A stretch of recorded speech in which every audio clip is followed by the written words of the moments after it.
कुंज बिहारी जय राधा माधव जय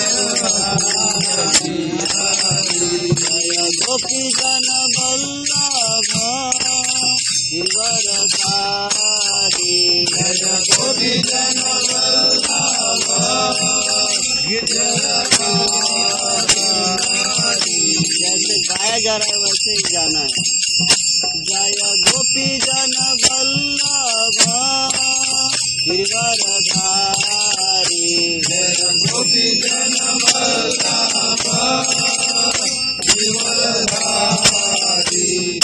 यशोदानंदन व्रज जन रंजन यशोदानंदन व्रज जन रंजन यशोदानंदन व्रज जन रंजन यशोदानंदन व्रज जन रंजन यशोदानंदन व्रज जन रंजन यशोदानंदन व्रज जन रंजन।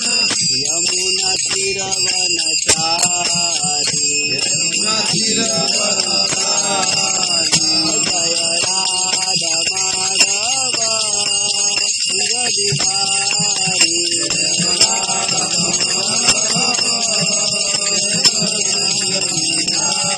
जय राधा माधव कुंज बिहारी जय राधा माधव कुंज बिहारी हरे कृष्ण कृष्ण कृष्ण हरे हरे हरे राम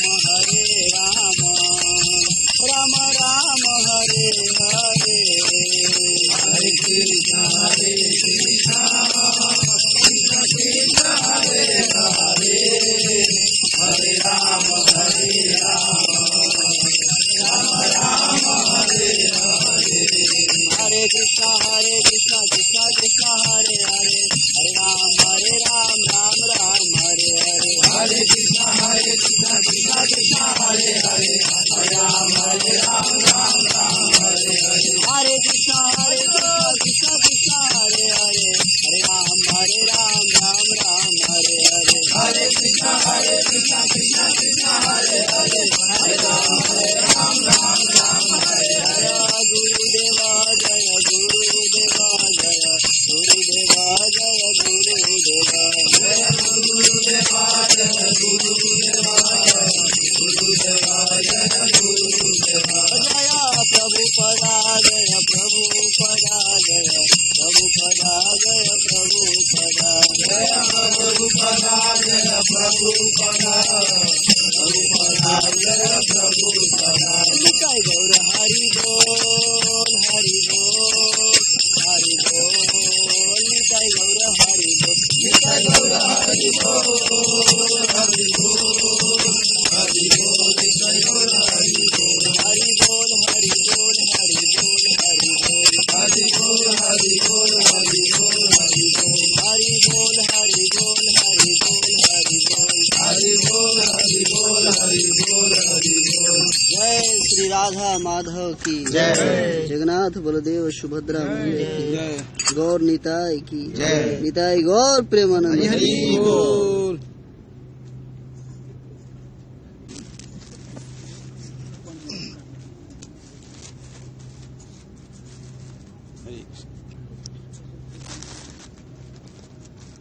ओम ज्ञानतिमिरान्धस्य ॐ ज्ञानाञ्जनशलाकया ज्ञानाञ्जनशलाकया ज्ञानाञ्जनशलाकया चक्षुरुन्मीलितं येन चक्षुरुन्मीलितं येन तस्मै श्रीगुरुवे नमः तस्मै श्रीगुरवे नमः। श्रीचैतन्यमनोभीष्टं श्रीचैतन्यमनोभीष्टं स्थापितं येन भूतले स्थापितं येन भूतले स्वयं रूपं कदा मह्यं स्वयं रूपं कदा मह्यं ददाति स्वपदान्तिकं ददाति स्वपदान्तिकम् वाञ्छाकल्पतरुभ्यश्च वाञ्छाकल्पतरुभ्यश्च कृपा सिन्धुभ्य एव च कृपा सिन्धुभ्येव च पतितानां पावनेभ्यो पतितानां पावनेभ्यो वैष्णवेभ्यो नमो नमः। वैष्णवेभ्यो नमो नमः। जय श्री कृष्ण चैतन्य जय श्री कृष्ण चैतन्य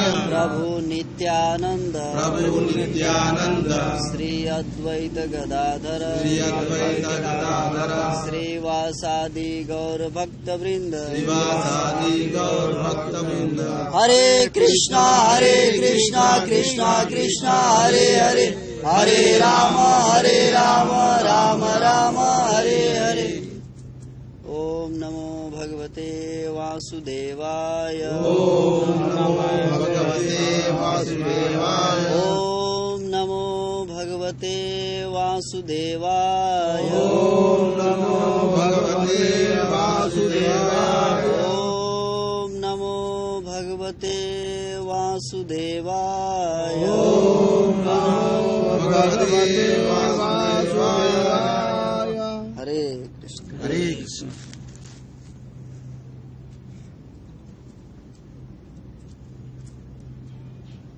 हरे कृष्ण प्रभु जी। तो प्रभु जी हम सब थोड़ा सा रामायण भी देखते हैं, ठीक है प्रभु जी?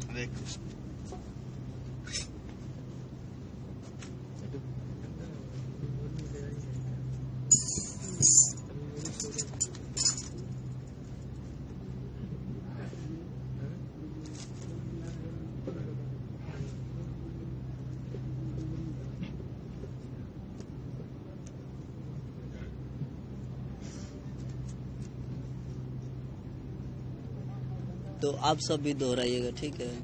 कि रामायण का उत्तर कांड में से है। मोर दास कहाई नर आशा, मोर दास कहाई नर आशा, मोर दास कहाई नर आशा, मोर दास कहाई नर आशा, करई तो कहूँ कहाँ विश्वासा, करई तो कहूँ कहाँ विश्वासा, बहुत कहूँ का कथा बड़ाई, बहुत कहूँ का कथा बड़ाई, यही आचरण बस्य मैं भाई, यही आचरण बस भाई। और अनुवाद भी है, वो भी दोहराइएगा। मेरा दास कहलाकर, मेरा दास कहलाकर यदि कोई मनुष्यों की आशा करता है तो तुम ही कहो उसका क्या विश्वास है, अर्थात उसकी मुझ पर आस्था बहुत ही निर्बल है, बहुत बात बढ़ाकर क्या कहूँ, हे भाई मैं तो इसी आचरण के वश में हूँ। तो इस प्रकार से गोस्वामी तुलसीदास जी उत्तरकांड में रामायण में कहते हैं, ये भगवान ये वचन कह रहे हैं, ये जो कहे हैं ये भगवान कह रहे हैं कि अगर कोई मेरा दास कहलाता है, भगवान रामचंद्र जी कह रहे हैं, अगर मेरा दास कहलाता है लेकिन अगर वो मनुष्यों की आशा करता है, हमारा दास कहलाता है लेकिन हम पे श्रद्धा न रख के मनुष्यों से आशा रखता है कि इनसे हमारा काम बन जाएगा, वही कह रहे हैं। तो कह रहे हैं कि तुम ही बताओ अब ऐसे व्यक्ति पे कौन विश्वास करेगा कि हमारे शरणागत होकर के हम पे विश्वास नहीं कर रहा है लेकिन दूसरे तीसरे मनुष्यों पे विश्वास कर रहा है। तो भगवान का कहने का अर्थ है कि अगर हमारे शरण में आए हो तो हम पे विश्वास रख करके देखो, सब कुछ हम संभालने वाले हैं।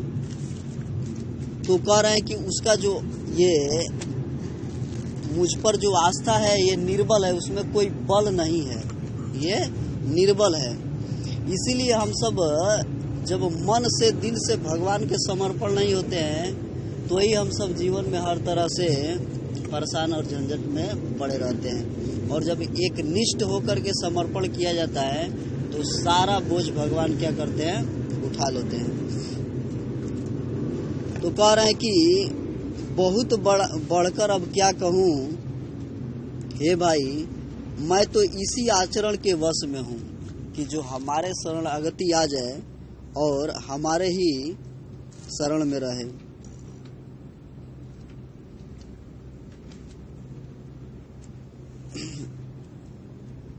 एक और आप लोग भी दोहराइएगा।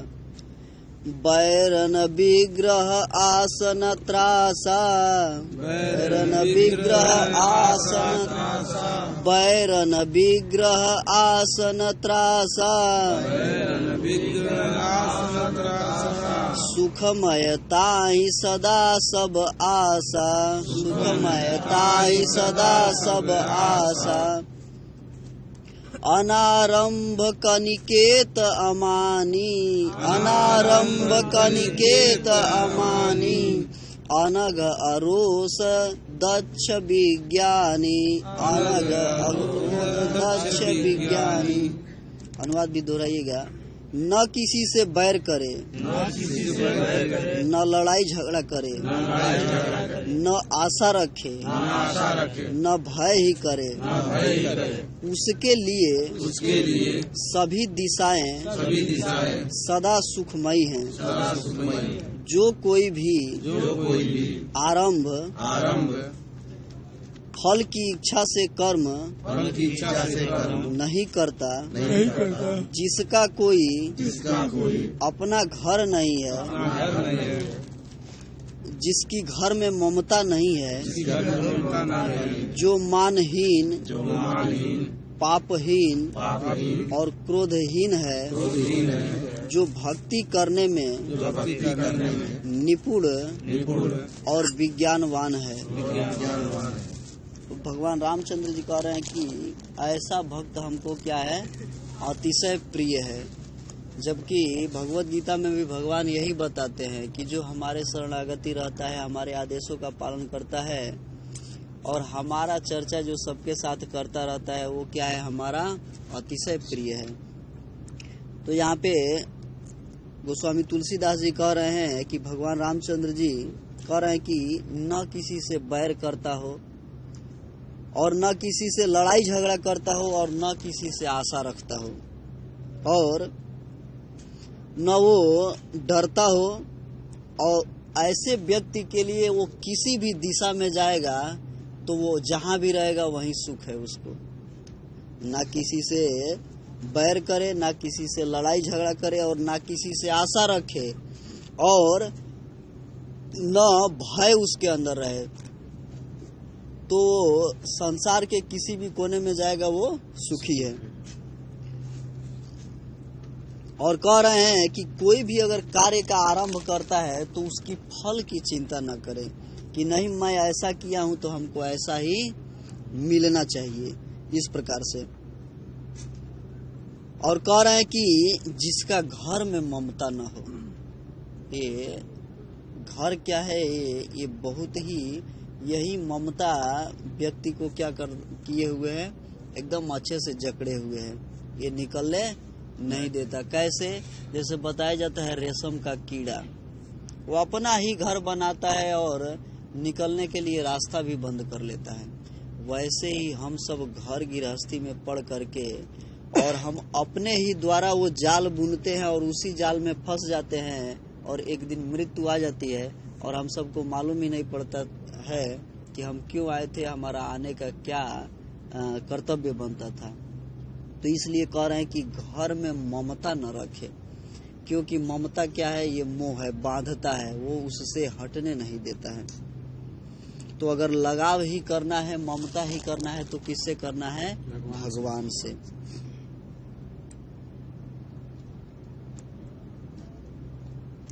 और जो मानहीन हो, जिसके अंदर ये नहीं है कि हमारा समाज में हमेशा मान सम्मान हो, हमारा कोई अपमान न करे, ऐसा नहीं, ये नहीं उसके अंदर होना चाहिए कि हमारा केवल मान हो, उसके अंदर ये भावना नहीं रहना चाहिए। कोई अपमान भी कर दे तो भी उसको कुछ फर्क नहीं पड़ना चाहिए। और कह रहे हैं कि पापहीन, और वो पापी न हो, और क्रोधहीन, उसके अंदर क्रोध नाम का चीज नहीं होना चाहिए, और भक्ति करने में निपुण और विज्ञानवान हो। भक्ति करने में क्या हो? निपुण हो और विज्ञानवान हो।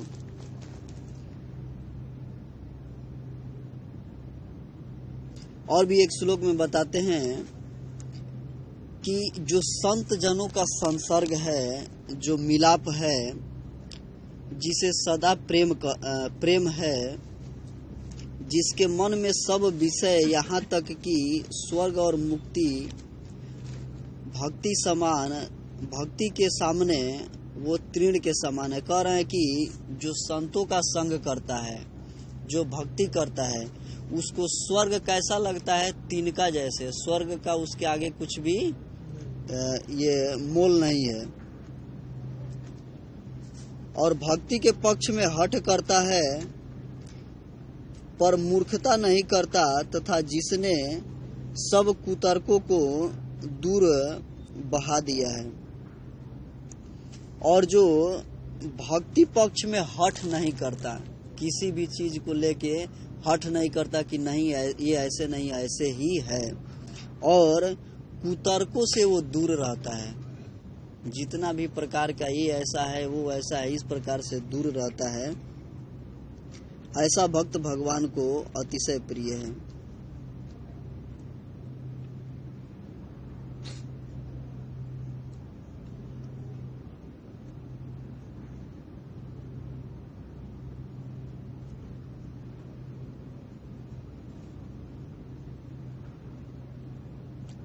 तो मैं देख रहा हूँ थोड़ा सा और एक महत्वपूर्ण चौपाई था।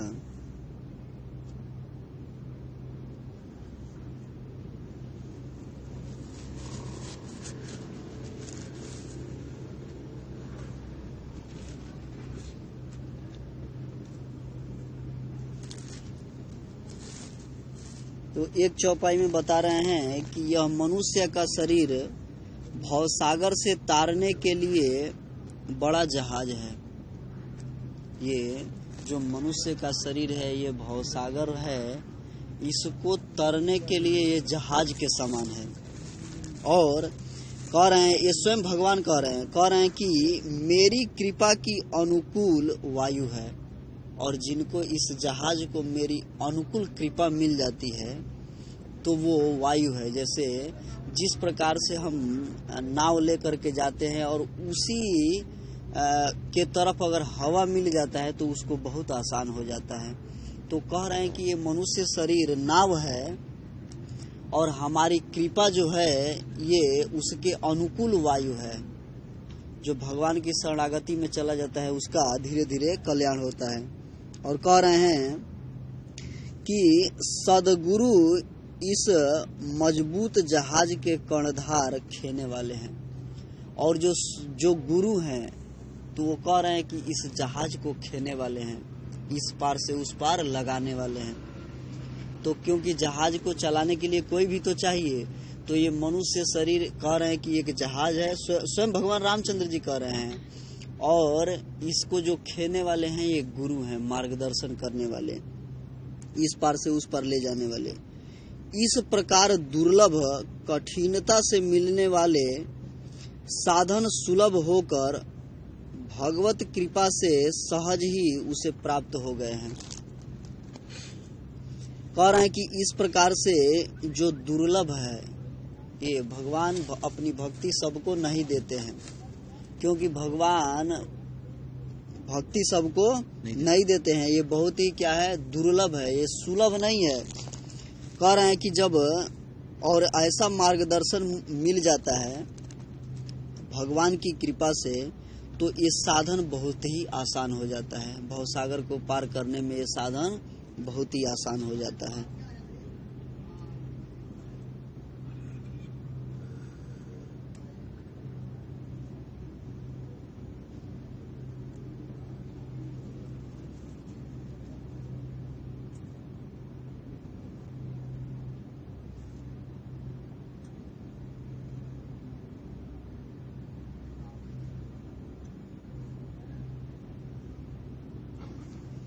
और एक चौपाई आप लोग भी दोहराइएगा। बड़े बड़े भाग मानुष तनु पावा, बड़े भाग मानुष तन पावा, बड़े भाग मानुष तन पावा, बड़े भाग मानुष तन पावा, सुर दुर्लभ सब ग्रंथ निगावा, सुर दुर्लभ सब ग्रंथ निगावा, साधन धाम मोक्ष कर द्वारा, साधन धाम मोक्ष कर द्वारा, पाई न जेहि परलोक समारा, पाई न जय परलोक समारा। अब सुनिएगा, कह रहे हैं बड़े भाग्य से यह मनुष्य शरीर मिला है। कह रहे हैं कि बहुत ही बड़े भाग्य से मनुष्य शरीर मिला है। सब ग्रंथों ने यही कहा है, जितने भी ग्रंथ हैं सारे ग्रंथों ने यही कहा है। और यह शरीर देवताओं के लिए दुर्लभ है। देवता लोग भी सोचते हैं कि हमको मनुष्य शरीर मिल जाता तो यही एक शरीर है जिसमें हम साधन करके तुरंत छूट जाते, तो इसलिए उनके लिए भी दुर्लभ है। और यह साधन का धाम और मोक्ष का दरवाजा है। कह रहे हैं कि ये मनुष्य शरीर ये साधन का धाम है और मोक्ष का दरवाजा है। अगर इसी शरीर से साधन किया जा सकता है, भगवान का भजन भक्ति किया, ये साधन है। ये जैसे हम सब एक जगह से दूसरे जगह जाने के लिए साधन लेते हैं, जैसे कोई गाड़ी का साधन लेते हैं, जैसे हम सब ड्यूटी ही जाते हैं तो साधन है गाड़ी। वैसे ही कह रहे हैं कि जो यहाँ भवसागर से पार जाने के लिए मनुष्य शरीर क्या है, साधन है। और यह मोक्ष का दरवाजा है। जब यही साधन व्यक्ति करने लगता है, क्या साधन, भगवान का नाम लेना, भगवान का कथा सुनना और भगवान का सेवा करना, ये जब साधन करने लगता है तो ये दरवाजा मोक्ष का यही है, वो खुल जाता है।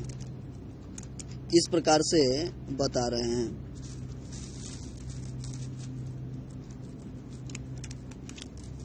और इसे पाकर भी जिसने परलोक न बना लिया। और कह रहे हैं कि अगर ऐसा मनुष्य शरीर पाकर भी और कोई परलोक अपना नहीं बनाया तो ये शरीर पाकर भी क्या है, व्यर्थ है। इसलिए परलोक सुधारना क्या है, बहुत ही जरूरी है।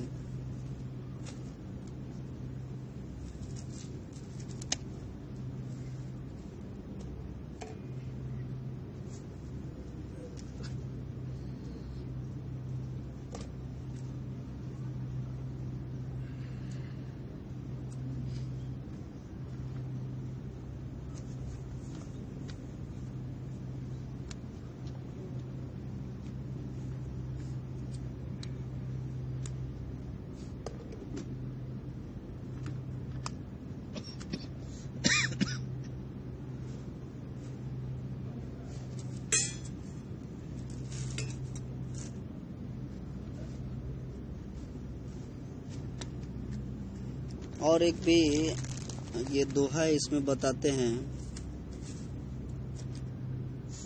कि जो व्यक्ति ऐसा नहीं कर पाता है, जो भक्ति साधन नहीं कर पाता है, कह रहे हैं कि वह परलोक में भी दुख पाता है और सिर पीट पीट करके पछताता है और अपना दोष समझ करके और ईश्वर पर ही क्या करता है, दोषारोपण करता है। जब यह शरीर मिला और इस शरीर में जब भजन साधन नहीं किया तो यहाँ से दूसरे लोकों में गया तो वहाँ सिर पीट पट कर पछताता है और दोष किसको देता है, भगवान को दोष देता है। तो ये नहीं समझने के वजह से ऐसा वो करता है।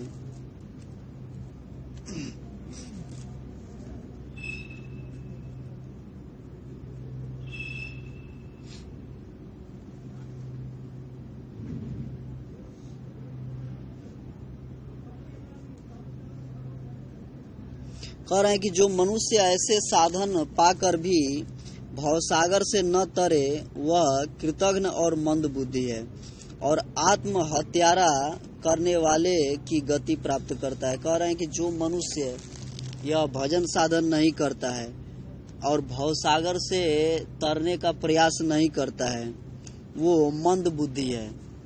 और कह रहा है कि वो आत्महत्यारा है, अपने ही आत्मा को क्या करता है, हनन करता है वो।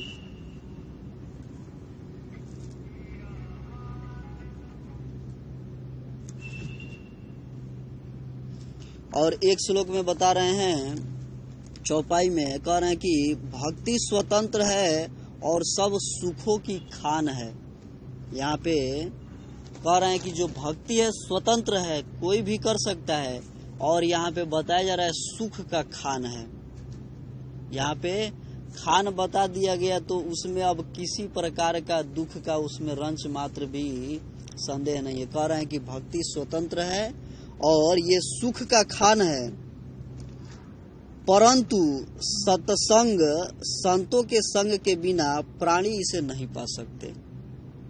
लेकिन कह रहे हैं कि ये जो भक्ति है ये सुख का खान है और ये स्वतंत्र है, लेकिन बिना सत्संग के इसको कोई पा नहीं सकता। ये साधन अपनाएगा सत्संगति तो ही ये मिलेगा, और ये मिलेगा तो फिर उसके जीवन में दुख नाम का चीज नहीं रहेगा।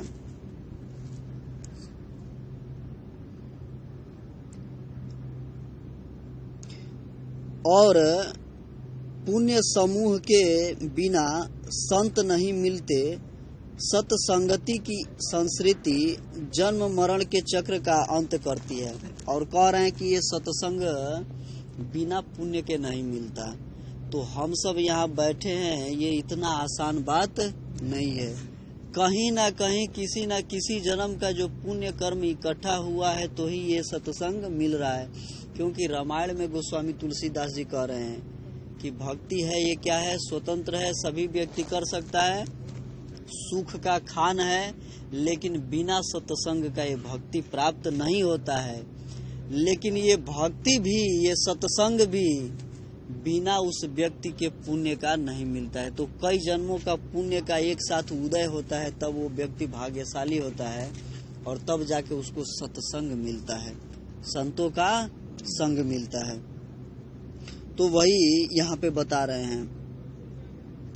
और ये सत्संगति ऐसी है कि ये जन्म मृत्यु का जो चक्कर है इसको छुड़ा देती है। केवल ये सत्संग में आकर के बैठने से ये जो आवागमन का चक्र है इसको भी क्या करती है, अंत कर देती है। तो ऐसे जो उत्तरकांड है उसमें भगवान खुद बहुत जैसे भगवत गीता में भगवान अपने बारे में बहुत बताए हैं, वैसे ही श्री रामचरितमानस में भगवान अपने बारे में बहुत बताते हैं।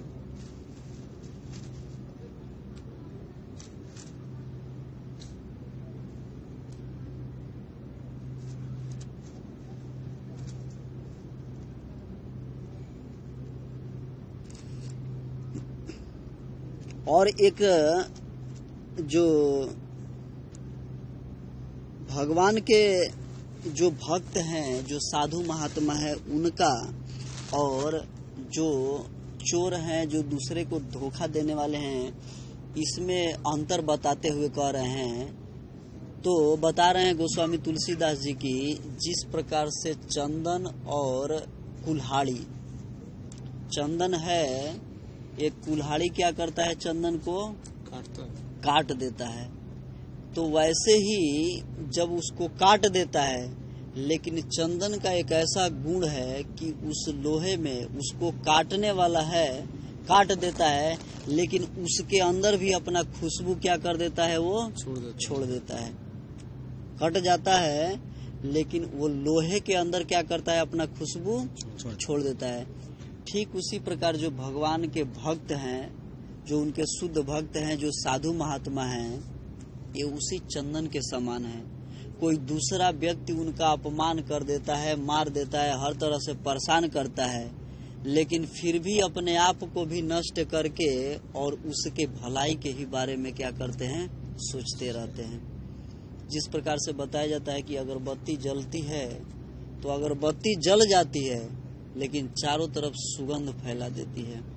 तो ये मनुष्य शरीर हम सबको मिला है, तो ये क्या करने के लिए, ज्यादा से ज्यादा दूसरों का सेवा करने के लिए। भगवान का सेवा करते हुए दूसरों का जितना संभव हो सके हम सबका सहयोग और सेवा भी करना चाहिए। तो ये भक्तों का ये गुण बताए हैं उसमें। तो और भी महत्वपूर्ण है, मैं देख के थोड़ा ध्यान से लेके आऊंगा, क्योंकि भगवान रामचंद्र जी स्वयं अपने बारे में भरत जी से बता रहे हैं। भरत जी जब पूछे कि उनके बारे में, तो वो ऐसा बता रहे हैं। तो श्रीमद् भागवतम स्कंद 3 और विदुर जी जब मैत्री जी से मिले हैं, ये सब हम सब संवाद सुन रहे थे।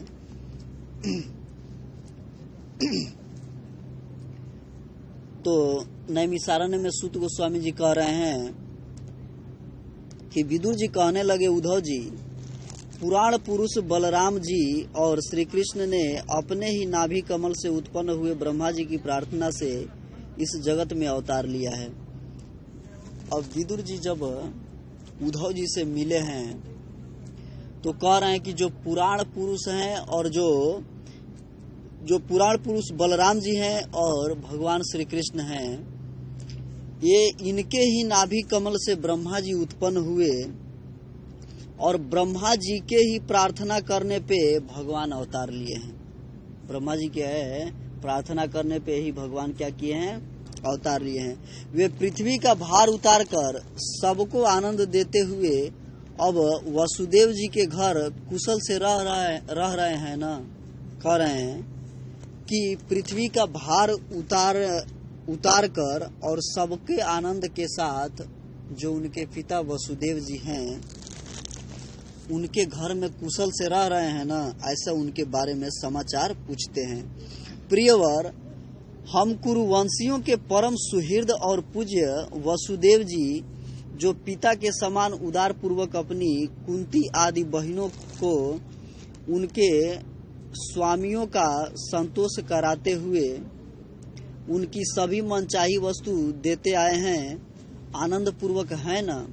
कह रहे हैं कि जो हम कुरुवंशी हैं, ये हम सब के परम हितैषी और सुहृद जो वसुदेव जी हैं, भगवान श्री कृष्ण के पिताजी, कह रहे हैं कि वो हम सब के पिता के समान हैं और वो उदार पूर्वक जो उनकी बहन है कुंती जी, और ये सबको क्या करते हैं, ये संतोष कराते हुए और मनचाही वस्तु देते हुए यह आनंद पूर्वक से है ना। प्यारे उद्धव जी, यादवों के सेनापति वीरवर प्रद्युम्न जी तो प्रसन्न है ना, जो पूर्व जन्म में कामदेव थे तथा जिन्हें देवी रुक्मणी जी ने ब्राह्मणों की आराधना करके भगवान से प्राप्त किया था। कह रहे हैं कि प्यारे उद्धव जी, जो यादवों के सेनापति थे ये प्रद्युम्न जी, ये पूर्व जन्म में क्या थे, कामदेव थे।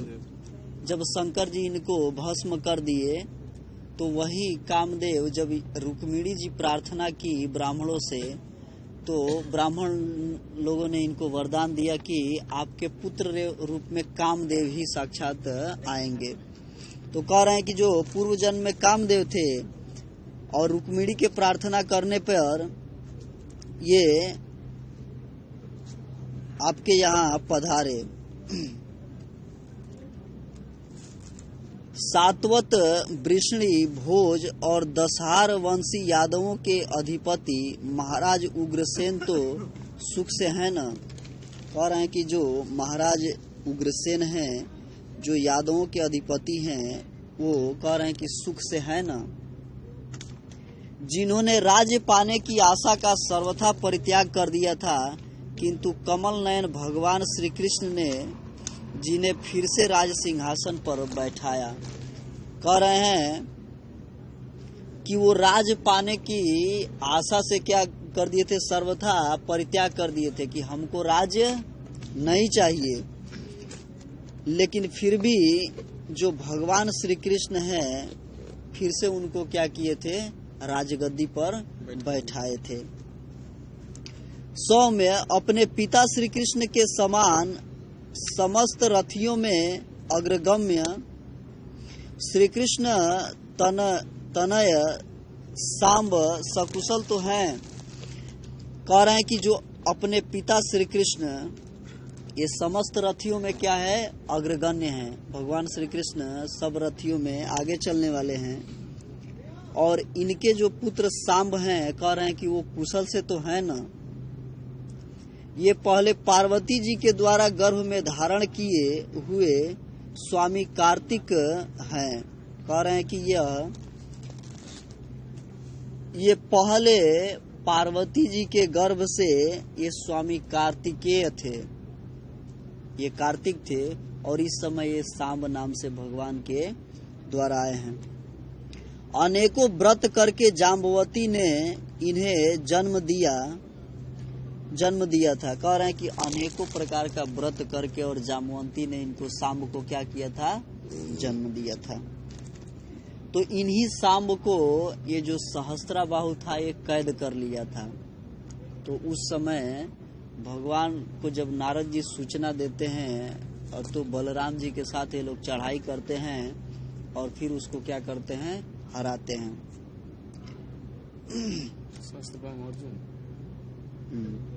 जिन्होंने अर्जुन से रहस्य युक्त धनुर्विद्या की शिक्षा पाई है, वे सात्यकी तो कुशल पूर्वक है न। कह रहे हैं कि जो सात्यकी हैं ये अर्जुन के शिष्य हैं, जो अर्जुन से धनुर्विद्या सीखे थे। कह रहे हैं कुशल से तो है न। तो महाभारत में प्रसंग आता है, एक उसमें एक भगदत्त नाम के अतिरथी हैं, भगदत्त। तो जब उनसे अर्जुन का लड़ाई होता है तो भगवान श्री कृष्ण उनसे कहते हैं अर्जुन से कि देखो ये भगदत्त बहुत पुराना है, इसका उम्र क्या है, बहुत ज्यादा है। ये देखो इसका आँख का जो पुतली है, इससे इसका आँख ढक गया है, लेकिन इस पुतली को ऊपर खींच करके और कपड़े से बांध करके लड़ाई कर रहा है। और भगदत्त के आगे कोई भी योद्धा ठहर नहीं पाते थे, बहुत जोरदार वो लड़ाई करते थे। तो कहते हैं भगवान कि पहले इसका जो पट्टी है वो काट दो बाण से। तो अर्जुन क्या करते हैं, वो पट्टी को काटते हैं तो आंख क्या हो जाता है, ढक जाता है। फिर भगदत्त को वो मारते हैं। इस प्रकार से जब महाभारत हम लोग पढ़ते हैं उसमें एक से एक योद्धा हैं। जो घटोत्कच है उसका भी बहुत बताया गया है कि 400 हाथ का शरीर है, 400 हाथ उसका शरीर है, इतना लंबा। और बहुत ही घमासान युद्ध, जब वो रात का युद्ध है, वो तो राक्षस है ना, हिडिंबा का वो लड़का था, ठीक है। तो जब भगवान श्री कृष्ण से कहते हैं अर्जुन कि हम कर्ण से लड़ना चाहते हैं, तो भगवान कहे कि नहीं, देखिए ये समय नहीं है कर्ण से लड़ने के लिए, जब समय आएगा तो हम आपको बताएंगे। हमको ये आसान लगता है कि आज घटोत्कच लड़ाई करे, और वो आज्ञा का पालन करके और वो घटोत्कच लड़ाई करते हैं। वो भीम के लड़के थे, ठीक है, और बहुत ही शक्तिशाली। तो उस समय सबको परेशान कर दिए इस प्रकार से। तो उसमें एक एक बहुत महान योद्धा हैं। और जबकि बताया जाता है जो अभिमन्यु है ये कुमारा अवस्था में थे, कुमारा अवस्था को पार नहीं किए थे, अभी शायद 15-16 वर्ष के ही थे। तो समझिए सबको एकदम मात दे दिए थे। उस समय सभी लोग एकदम परेशान हो गए थे। और ये लोग प्लानिंग क्या बनाए थे, दुर्योधन का टीम, कि अर्जुन को अगर किधर किनारे लेके जाया जाए तो द्रोण जी प्रतिज्ञा किए थे कि हम युधिष्ठिर को कैद करेंगे, तो कैद कर लेंगे तो ये लोग भी हमारे अंदर में आ जाएंगे। तो इसलिए तो ये लोग विचार बनाए कि पहले अर्जुन को जब इनसे दूर लेके जाया जाएगा तो द्रोणाचार्य जी कहे कि तब हम इनको कैद कर सकते हैं, लेकिन अर्जुन जब तक है तब तक हम ऐसा कार्य नहीं कर सकते हैं। तो वैसे ही जो कई देशों के राजा थे वो मिल के कहे कि ठीक है ये कार्य हम जिम्मेदारी लेते हैं। तो उन लोगों को ललकारना होता था ना युद्ध के लिए कि हमारे पास आइए, तो ऐसा ललकारते थे। ये लोग समझते थे कि ये प्रण हुआ है युधिष्ठिर महाराज को कैद करने के लिए, लेकिन फिर भी क्षत्रिय का धर्म है कि जिधर ललकारा जा रहा है उधर लड़ाई कर रहा है। तो ऐसा 2 बार हुआ। तो उसी बीच में जब अर्जुन उधर चले गए और द्रोणाचार्य जी सबको परेशान कर रहे थे और बहुत ही मकराकृत व्यूह की रचना किए थे।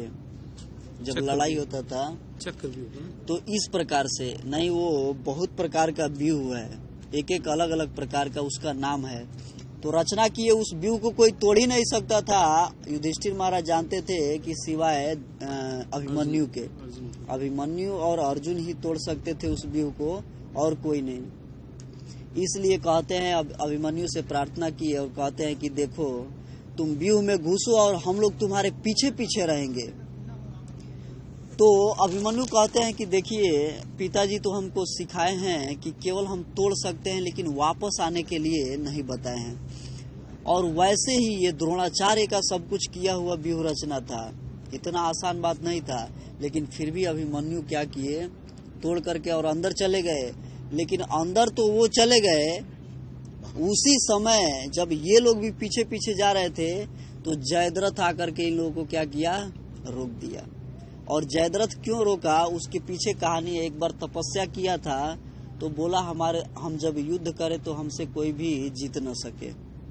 तो इसीलिए अर्जुन को ये मालूम पड़ा कि इसका कारण जयद्रथ है। तो उसी दिन ये घोर क्या करते हैं, व्रत लेते हैं कि मैं जब तक जयद्रथ को मारूंगा नहीं, या तो मैं मर जाऊंगा, मैं आग में जल जाऊंगा, इस प्रकार से। तो जयद्रथ की रक्षा के लिए वो समझ गया कि ये कठोर शपथ ले लिए हैं कि अर्जुन हमको मारेंगे। उसी समय ये जयद्रथ क्या किया, डर के और सबसे कहा अपना राजा दुर्योधन से कि देखो हमको घर जाने दो, हमको घर चले जाने दो, यहाँ लड़ाई से हम यहाँ नहीं रहना चाहते हैं। लेकिन उस समय द्रोणाचार्य, कर्ण ऐसे एकदम एक एक रथी हैं, अतिरथी हैं और महारथी हैं, ये सब में योद्धा हैं। तो वो विश्वास दिलाए कि देखो मैं ऐसा व्यूह का रचना करूंगा कि जिसको कोई तोड़ नहीं सकता है। और ऐसा रचना किए कि वो जयद्रथ 6 कोस पीछे था और 6 कोस आगे उसका सैनिक था। तो ये 6 कोस को पार करेंगे तब ना अर्जुन जाएंगे पीछे उसको मारने के लिए। तो इतना सांत्वना दे दिए कि फिर वो जयद्रथ क्या हुआ, मान गया कि ठीक है। और उस समय बहुत ही अपने व्रत का पालन करते हुए और भगवान का आशीर्वाद लेते हुए कहे कि अब आपका ही कृपा है, और इस प्रकार से। लेकिन शाम ढल रहा था, फिर भी भगवान अपनी माया से क्या किए, सूर्य को ढक देते हैं। और उस समय जब जयद्रथ दिखने लगता है तो ये मार देते हैं। और जब मार देते हैं जयद्रथ को अर्जुन, तो ये बहुत ही विलाप करता है। दुर्योधन बहुत रोता है, क्योंकि दुर्योधन का वो बहनोई था जयद्रथ। तो रोता है और कहता है, अब द्रोणाचार्य जी को भी गलत बोल रहा है कि मैं इसके चलते, मैं इसके विश्वास पे क्या किया, इसको रख दिया, नहीं तो ये जाने के लिए घर कह रहा था, हम उसी समय भेज दिए होते तो ये दिन नहीं देखना पड़ता था। तो इसलिए तो एक एक बहुत ही महान महान उसमें योद्धा हुए हैं। और देखिए जैसे ही भीष्म पितामह मारे गए वैसे ही द्रोणाचार्य संभाले। और मतलब इन लोगों को ऐसा लगता नहीं था कि मतलब हमारा जो पक्ष है वो हारेगा। अब देखिए भीष्म पितामह जैसे महान योद्धा मारे गए, लेकिन जब द्रोण जी आए तो उनका शक्ति और व्यूह रचना देख के सबको प्रसन्न हो गया। भीष्म पितामह का जो नहीं रहने का जो शोक है वो नहीं हो रहा था, ऐसा वो संभाल रहे थे और उनके आगे कोई भी ठहर नहीं रहा था। तो उसी में एक सात्यकी थे, और सात्यकी भी बहुत ही महान धनुर्धर थे, और ये अर्जुन के क्या थे, शिष्य थे। ये सात्यकी लड़ाई में बहुत योद्धाओं को मारे हैं। और वहां भी जब जयद्रथ को मारने गए थे तो युधिष्ठिर महाराज सात्यकी को भेजते हैं कि तुम ही एक ऐसे योद्धा हो, जाओ उनकी रक्षा के लिए। किनकी रक्षा के लिए? अर्जुन का रक्षा के लिए। तो जबकि सात्यकी को वचन देके गए थे कि देखो द्रोणाचार्य जी कैद करने वाले हैं बड़े भाई को, युधिष्ठिर को, इसलिए आप युधिष्ठिर का रक्षा करना। लेकिन युधिष्ठिर महाराज जब आदेश दे दिए तो कहते हैं कि आपका आदेश का पालन करना जरूरी है, इसलिए सात्यकी क्या किए, उनके लिए चले गए। तो कह रहे हैं कि ये पूर्व जन्म में जो सात्यकी जो अर्जुन के शिष्य थे, वे भगवान श्री कृष्ण की सेवा से अनायास ही भगवत जनों की उस महान स्थिति पर पहुंच गए हैं जो बड़े बड़े योगियों को भी दुर्लभ है। और कह रहे हैं कि ये जो भगवान श्री कृष्ण का सेवा करके ये अनायास ही वहां पहुंच गए जहाँ की बड़े बड़े योगियों के लिए भी वो दुर्लभ है, भगवान का धाम। भगवान के शरणागत निर्मल भक्त बुद्धिमान अक्रूर जी भी प्रसन्न है न। कह रहे हैं कि जो भगवान के शरणागत हैं और निर्मल भक्त और बुद्धि वाले जो हैं अक्रूर जी, वो प्रसन्न है न।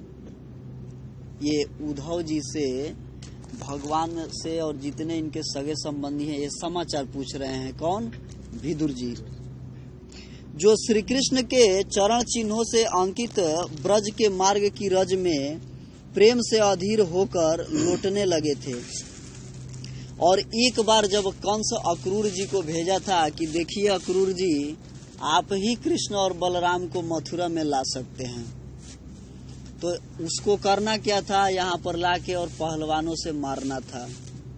तो अक्रूर जी को कह रहे हैं इसमें सुखदेव गोस्वामी जी कि एक बार जब अक्रूर जी गए थे तो ब्रज में भगवान का जो चरण चिन्ह है वो जैसे ही देखे तो भगवान का चरण चिन्ह में बहुत बहुत अलग अलग प्रकार का चिन्ह उगता है, इसलिए उनका चरण चिन्ह मालूम पड़ जाता है।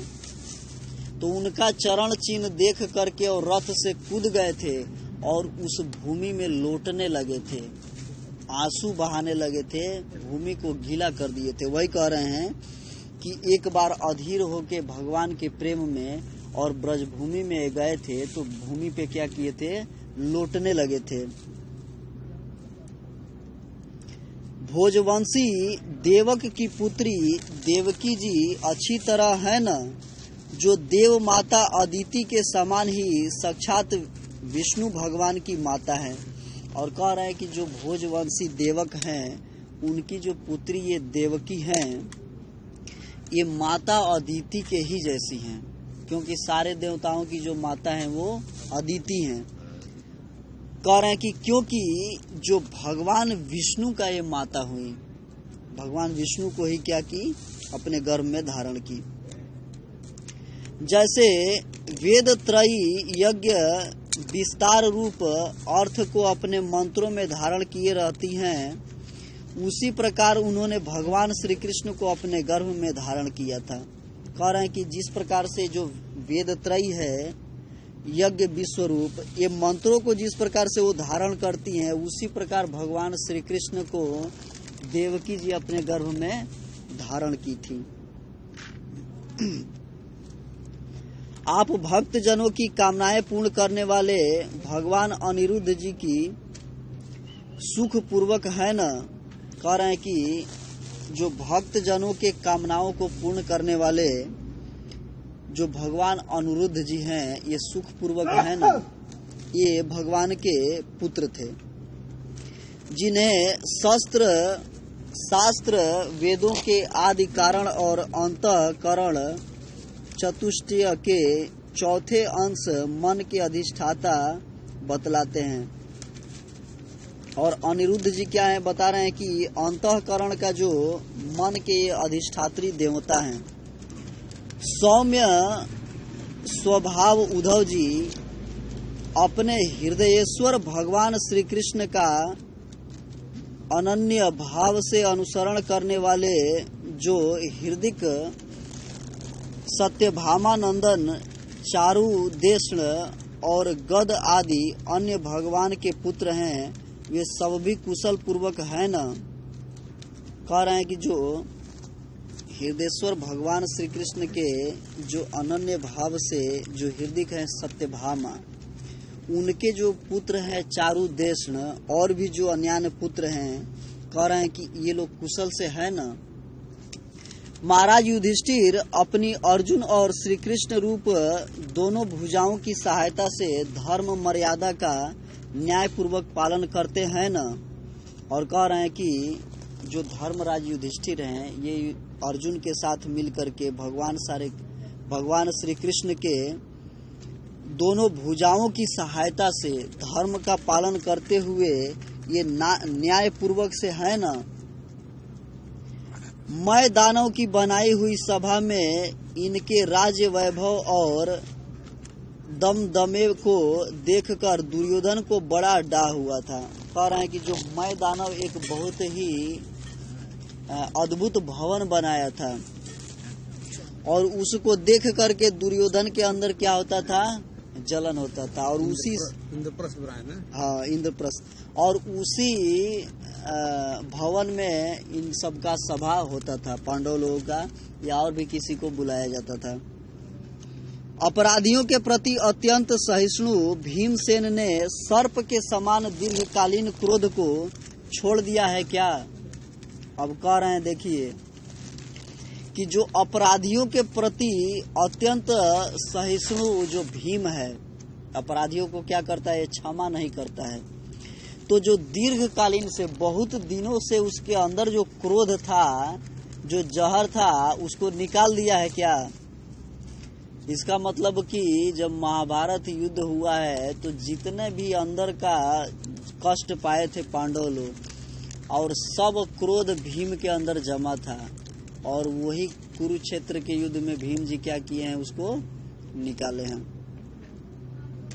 उनका लड़ाई भी बहुत अद्भुत है। वो गदा से ही मारते थे तो रथ और सब कुछ चकनाचूर हो जाता था। वो गदा से ही मार देते थे और जिस तरफ से चलते थे और गर्जना करते थे तो बताया जा रहा है कि हाथी घोड़े ये सब का मल मूत्र निकल जाता था। इतना जबरदस्त उनका दहाड़ था। 10,000 हाथी बोल तो कुछ बनता है। और जब एक बार जब कर्ण को ये 2-3 बार हराए और जब कर्ण फिर इनको हराया, ये रथ से हीन हो गए, शस्त्र से हीन हो गए, तो हाथियों को ही उठा के उसके रथ पे फेंकते थे, उसको मारते थे।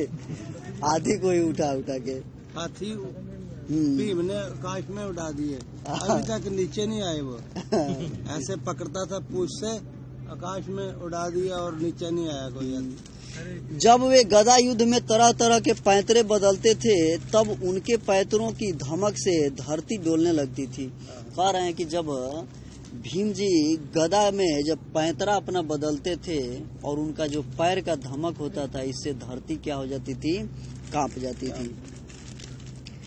जिनके चरणों के जाल से, जिनके बाणों के जाल से छिपकर किरात वेशधारी अतएव किसी की पहचान में न आने वाले भगवान शंकर प्रसन्न हो गए थे, वे रथी और युद्धपतियों का सुयश बढ़ाने वाले गांडीवधारी अर्जुन तो प्रसन्न है न। और कह रहे हैं कि जिनके बाण जाल से, जब जंगल में थे उस समय एक कोई शिकार आता है और उसको ये अर्जुन मारते हैं और उधर से एक शूद्र भेष बना करके और शंकर जी आए रहते हैं, तो कहते हैं कि वो कि मैं मारा हूँ, तो ये दोनों में क्या हो जाता है, युद्ध, लड़ाई हो जाता है। तो अर्जुन ऐसे बाण मारते हैं कि चारों तरफ से ये ढक जाते हैं। तो जबकि ये अपना भेष बदले हुए थे, शिव जी पहचान में नहीं आए, लेकिन फिर भी अपने जो शस्त्र से क्या किए थे, उनको प्रसन्न कर दिए थे। किनको? शिव जी को। कह रहे हैं कि ऐसे अर्जुन प्रसन्न से है ना, खुश है ना।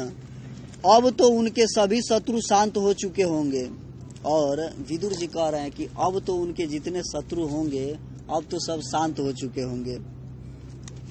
पलक जिस प्रकार नेत्रों की रक्षा करते हैं, उसी प्रकार कुंती के पुत्र युधिष्ठिर आदि जिनकी सर्वदा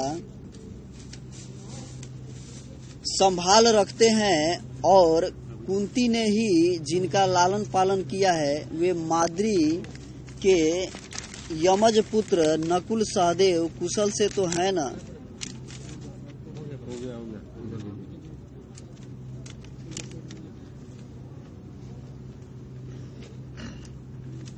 कह रहे हैं कि जिनके पलक जिस प्रकार से आंख की रक्षा करती है, उसी प्रकार से ये जो कुंती के पुत्र हैं युधिष्ठिर आदि, ये सर्वदा संभाल के रखते थे, रक्षा करते थे। और कुंती जी और जो माद्री के जो पुत्र हैं नकुल और सहदेव, इनका भी कह रहे हैं कि ये लोग भी कुशल से हैं ना। उन्होंने युद्ध में शत्रु से अपना राज्य उसी प्रकार छीन लिया जैसे दो गरुड़ इंद्र के मुख से अमृत निकाल लाए। कह रहे हैं कि ये जो शत्रु से युद्ध में अपने राज्य को उसी प्रकार से छीन लिए जिस प्रकार से गरुड़ जी अमृत को। एक बार की बात है कि गरुड़ जी अमृत को चुरा लाए थे। कहाँ से? इंद्रलोक से। जब ये गरुड़ जी का जन्म हुआ तो इनको भूख लगा। एक कश्यप जी के लड़के हैं और इनकी माता का नाम है ये नहीं तो मतलब याद नहीं आ रहा है। तो वो बोलते हैं कि माताजी हमको भूख लगा है। तो बोलती हैं उनकी माताजी कि देखो आप अपने पिताजी के पास जाओ, कश्यप जी के पास जाओ, ठीक है। तो कश्यप जी के पास जाते हैं तो वो कह देते हैं कि वहाँ पे जाओ उस जंगल में और हाथी और भी कुछ एक और जानवर है उसको खा लो। तो गए वहाँ से और हाथी को और उस जानवर को उठा के और उड़ गए, ठीक है। और खाने के लिए देखे कि कहीं बैठने का जगह नहीं है, कोई वृक्ष उनका भार नहीं रोक सकता था। तो बहुत दूर तक गए तो एक बहुत ही बड़ा जामुन का वृक्ष था, उसके डाली पर जैसे ही बैठे वो टूट गया। लेकिन देखे कि इसको टूटने से नीचे बहुत सारा जीव का मतलब हत्या हो जाएगा और ऋषि मुनि है, तो उस वृक्ष को ही वहां से उड़ के पकड़ के और उड़ते चले। तो बहुत घूमे, इनको जगह नहीं मिला तो भगवान विष्णु अपना भेष बदल के आते हैं साधारण भेष में और कहते हैं कि तो तुम परेशान लग रहे हो, क्या बात है? तो कह रहे हैं कि देखिए हम बहुत भूखे हैं, ये खाना चाहते हैं लेकिन हमारा कोई भारी नहीं रोक पाता है। तो भगवान विष्णु कहे कि देखो हमारे हाथ पर बैठ जाओ और खा लो, ठीक है। तो कह रहे हैं कि इतने बड़े बड़े सब पर्वत हैं, वृक्ष हैं, वो भार नहीं रोक पाते हैं तो आप कैसे रोकेंगे? तो कहे कि जे नहीं ठीक है, आप बैठो और खा लो। तो उस प्रकार से वो बैठे और वहाँ पे खा लिए और इससे वो प्रसन्न हुए। कहते हैं गरुड़ जी कि आपका मैं कौन सा कार्य करूं? तो भगवान बोले कि आप शक्ति में बल में बहुत ही समृद्ध हैं, संपन्न हैं, तो आप हमारा सेवक बन जाइए, आप हमारे पास आ जाइए। तो गरुड़ जी कहते हैं ठीक है, माता पिता से आज्ञा लेकर के हम आएंगे।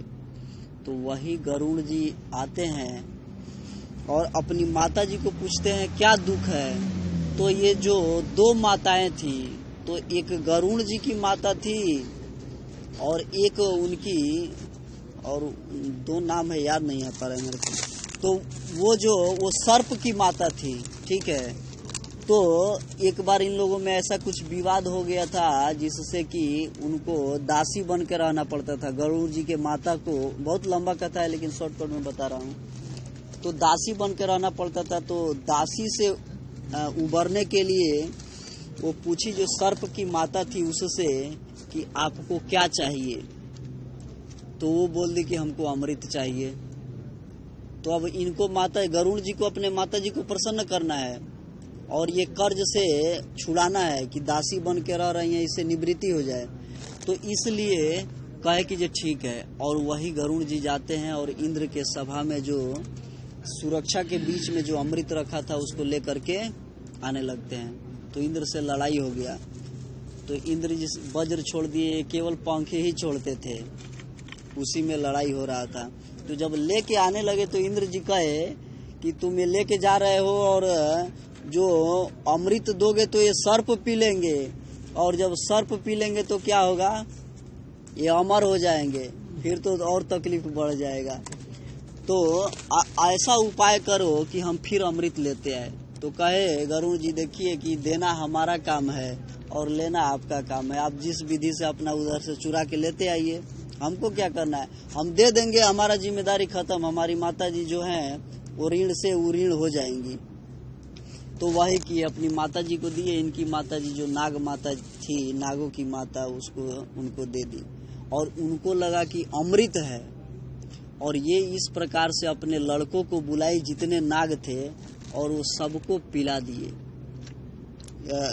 इस प्रकार से वो क्या किए, इंद्रदेव जब उस आकर के कोई देखा नहीं तो अमृत का जगह विष रख दिए और अमृत को ये क्या किए, इंद्रदेव लेके चले गए। तो वो विष को ही अमृत समझ के और अपने लड़के को पिलाती हैं और कहती हैं कि देखो जब तक रहोगे तब तक तुम्हारे अंदर ये रहेगा, बढ़ता रहेगा, कम नहीं होगा। इस प्रकार से सांपों के अंदर जो विष है वो रहता ही है, बढ़ता गया। तो इस प्रकार से कह रहे हैं कि उसी प्रकार से इंद्र की सभा से अमृत चुरा करके छीन करके लेते आए थे। ओहो बेचारी कुंती तो राजर्षि श्रेष्ठ पांडु के वियोग में प्रीत प्रायसी होकर भी इन बालकों के लिए ही प्राण धारण किए हुए हैं। कह रहे हैं कि जो ये बेचारी कुंती जी हैं, ये जबकि इनको सती होना था लेकिन अपने लड़के का पालन पोषण करने के लिए ही क्या की जी रही हैं। रथियों में श्रेष्ठ महाराज पांडु ऐसे अनुपम वीर थे कि उन्होंने केवल एक धनुष लेकर ही अकेले चारों दिशाओं को जीत लिया था। और पांडु महाराज ऐसे सूरवीर थे कि कह रहे हैं कि चारों दिशाओं को एक ही धनुष लेकर के अकेले जीते थे।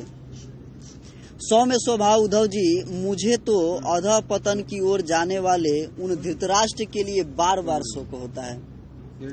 और थोड़ा सा 5 मिनट प्रभु जी हैं, ठीक है, ये अध्याय समाप्त होने वाला है। प्रभु तो सुपर होने वाला भी है, जो सुपर होने वाला भी है। थोड़ा ही बचा है इसमें।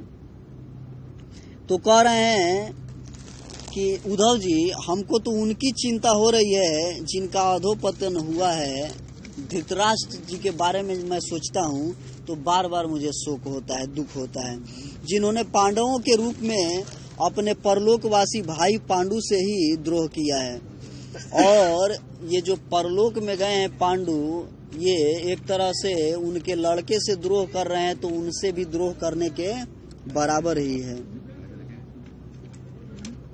तथा अपने पुत्रों की हाँ में हाँ मिलाकर अपने हित चिंतक मुझको भी नगर से निकलवा दिया। कह रहे हैं विदुर जी कि अपने पुत्रों के हाँ में हाँ मिला करके और मैं जैसा हितकारी उनका चिंतक था, हमको भी क्या किए, राज्य से निकलवा दिए। किंतु भाई मुझे इसका कुछ भी खेद अथवा आश्चर्य नहीं है। कह रहे हैं कि हम राज्य से निकल गए, इसका हमको किसी प्रकार से दुख और आश्चर्य नहीं है। जगदीश धाता भगवान श्री कृष्ण ही मनुष्यों की इसी लीलाएं करके लोगों की मनोवृत्तियों को भ्रमित कर देते हैं। कह रहे हैं कि जो भगवान श्री कृष्ण है, ये मनुष्यों से लीला करके और सबको क्या कर देते हैं, भ्रमित कर देते हैं, कोई समझ नहीं पाता है। मैं तो उन्हीं की कृपा से उनकी महिमा को देखता हुआ दूसरों की दृष्टि से दूर रहकर सानंद विचर रहा हूँ। कह रहे हैं कि मैं तो उन्हीं की कृपा से और उनका ही महिमा से मैं सबके दृष्टि से अलग रह करके और आनंद, हमेशा आनंद में रहकर मैं घूम रहा हूँ। यद्यपि कौरवों ने उनके बहुत से अपराध किए, फिर भी भगवान ने उनकी इसीलिए उपेक्षा कर दी थी कि वे उनके साथ उन दुष्ट राजाओं को भी मारकर अपने शरणागतों का दुख दूर करना चाहते थे। कह रहे हैं कि यद्यपि कौरवों ने बहुत से अपराध किए थे, लेकिन फिर भी भगवान श्री कृष्ण सब कुछ क्षमा किए और सहे और उन सब का उपेक्षा कर करके, और उनका यही उद्देश्य था कि जो दुष्ट राजा हैं इनको मारा जाए और जो मेरे शरणागत हैं उनकी रक्षा हो। जो धन विद्या और जाति के मद से अंधे होकर कुमार्गामी हो रहे थे और बार बार अपनी सेनाओं से पृथ्वी को कपा रहे थे। कह रहे हैं विदुर जी कि जो धन के नशे में, विद्या के नशे में और जाति के नशे में ऐसे अंधे होकर के और कुमार्गी हो गए थे, जो राजा थे ये अपने मार्ग से भटक गए थे, इसीलिए और बार बार लड़ाई करके पृथ्वी को कांपा रहे थे। इसलिए क्या किए, भगवान इस पृथ्वी का भार हल्का किए। उद्धव जी, भगवान श्री कृष्ण जन्म और कर्म से रहित हैं, फिर भी दुष्टों का नाश करने के लिए और लोगों को अपनी ओर आकर्षित करने के लिए उनके दिव्य जन्म कर्म हुआ करते हैं। और देखिए भगवत गीता में भगवान स्वयं बताते हैं और यहाँ विदुर जी बताते हैं, कह रहे हैं कि भगवान श्री कृष्ण का जो है ये जन्म कर्म से रहित है, इनका जन्म नहीं होता। और दुष्टों का विनाश करने के लिए और लोगों को अपने तरफ आकर्षण करने के लिए, खींचने के लिए ये भगवान का दिव्य जन्म कर्म हमेशा हुआ करता है हर युग में। नहीं तो भगवान की तो बात ही क्या, दूसरे जो लोग गुणों से पार हो गए हैं उनमें भी ऐसा कौन है जो इस कर्माधीन देह के बंधन में पड़ना चाहेगा। और कह रहे हैं कि ऐसा कौन व्यक्ति है जो ये शरीर का कर्म बंधन में पड़ना चाहेगा। भगवान का ही शरण में जाकर के अपना जीवन बिताना चाहिए। अतः मित्र, जिन्होंने अजन्मा होकर भी अपनी शरण में आए हुए समस्त लोकपाल और आज्ञाकारी भक्तों का प्रिय करने के लिए यदुकुल में जन्म लिया है, उन पवित्र कीर्ति श्री हरि की बातें सुनाओ।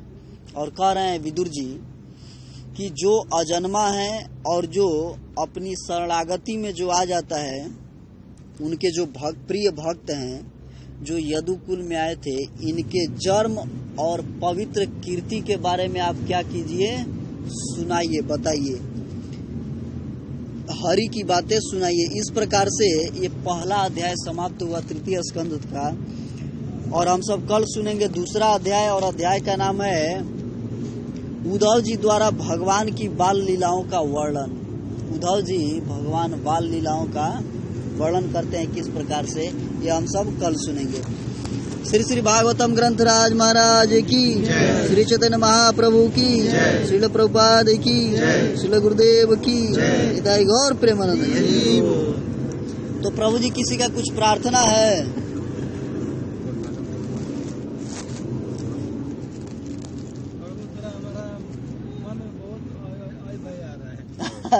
अच्छा अच्छा, नहीं आता है तो आने दीजिए, लेकिन अपने आप को इधर लाते रहिए, ठीक है। जब हम लोग अपने आप को उठा के यहाँ लाते रहेंगे ना, तो आएगा तो उसका कोई फर्क नहीं पड़ेगा। क्योंकि हम लोग जैसे कष्ट में रहते हैं, लेकिन जैसे डॉक्टर के पास चले जाते हैं तो वहाँ पे जाते ही क्या हो जाता है, कष्ट एकदम हल्का हो जाता है और वहाँ पे दवा सुई होने लगता है। तो वही हम सबके दिमाग बुद्धि में जितना भी चलता है वो सबका इलाज सत्संग है, भगवान का कथा है। तो इससे घबराना नहीं चाहिए, ठीक है। तो प्रभु जी किसी का कुछ प्रार्थना है? मेरा ये प्रार्थना है, अपने बोल रहा हूँ, थोड़ा भगवान में अपना मन लगा रहे, सब दिन इधर आते रहे, घर परिवार में माँ बाप को बाल बच्चे तो ठीक है। ये प्रभु जी का ये प्रार्थना है कि कह रहे हैं कि हमारा मन भगवान में लगा रहे, और ऐसा ही हर व्यक्ति के अंदर होना चाहिए।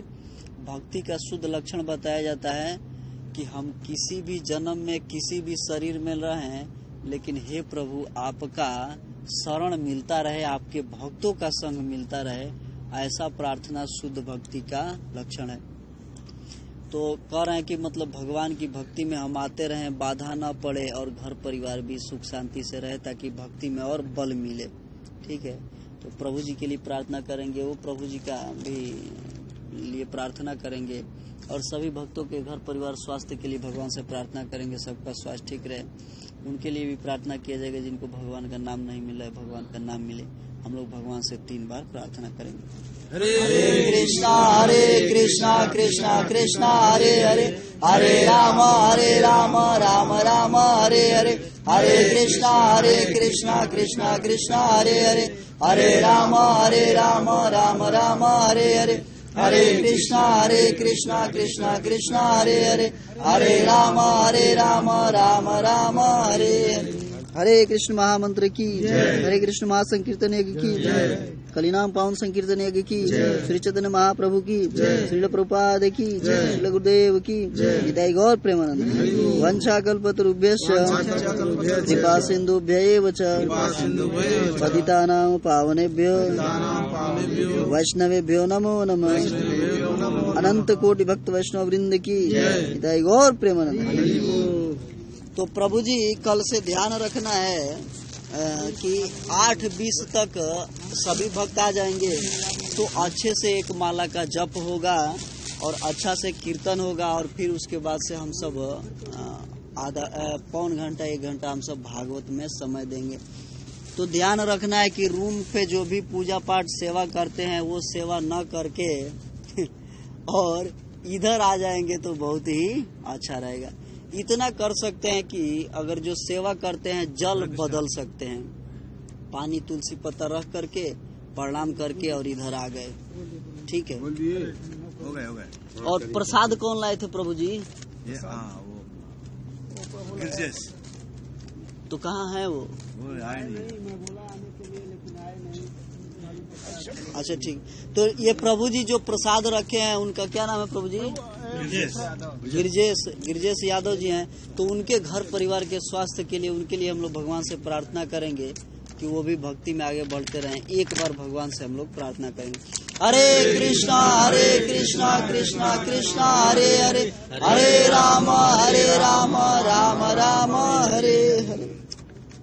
तो प्रभु जी प्रसाद लीजिए और देखिए जिनको समय हो गया है, लेट हो रहा है, वो प्रसाद लेके चले जाइए, कोई बात नहीं है, रूम पे भी खा सकते हैं।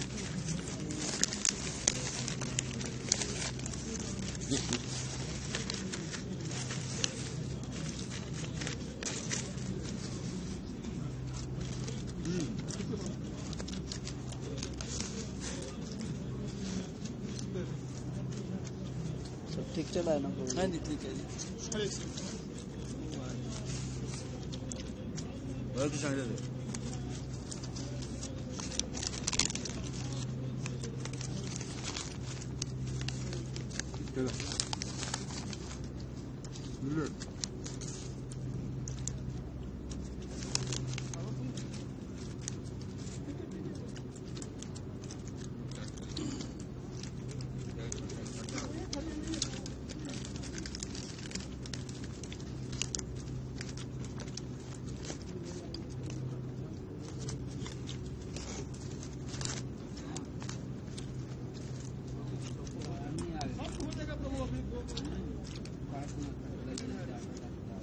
वो है